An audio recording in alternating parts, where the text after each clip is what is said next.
നമുക്ക് ഇഷ്ടം റസൂലുള്ളാഹിനോട് തന്നെ. അതൊരു വഹാബി വന്നാലും നടക്കൂല, മാറ്റാൻ ഉറപ്പ്. അതോ ചെറുപ്പക്കാരെ കണ്ടില്ലേ, നബിദിനത്തിന് തോരണം കെട്ടാൻ അവർക്ക് തിരക്കൊന്നുമില്ല. എത്ര മുടിയൊക്കെ നീട്ടിയിട്ടുണ്ടെങ്കിൽ ആ മക്കള് സംഭവം തലേന്ന് ഡെക്കറേഷൻ ബൾബ് കത്തിക്കാനും കെട്ടാനൊക്കെ ഉറക്കൊഴിയും. സത്യത്തിൽ റമദാനാണ് ഏറ്റവും ശ്രേഷ്ഠമായ മാസമെങ്കിലും നമുക്ക് ഒരുതരം എന്തോ ഒരു സാധനം ടേസ്റ്റ് വരത്ത് റബീഉൽ. പൈസ ഉണ്ടെങ്കിൽ പോക്ക് നിർബന്ധം മക്കത്താണ് ഹജ്ജിന്. പക്ഷെ നമുക്ക് വേഗം എത്താൻ ഇഷ്ടം മദീന തന്നെയാണ്. അതൊരു മഹബത്താണ്. നിയമത്തിന്റെ സ്കെയിൽ കൊണ്ടൊന്നും അത് അളക്കാൻ കഴിയില്ല.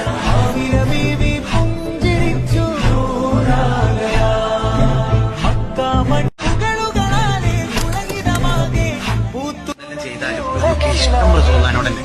അതൊരു വഹാബി വന്നാലും നടക്കൂല, മാറ്റാൻ ഉറപ്പ്. അതോ ചെറുപ്പക്കാരെ കണ്ടില്ലേ, നബിദിനത്തിന് തോരണം കെട്ടാൻ അവർക്ക് തിരക്കൊന്നുമില്ല.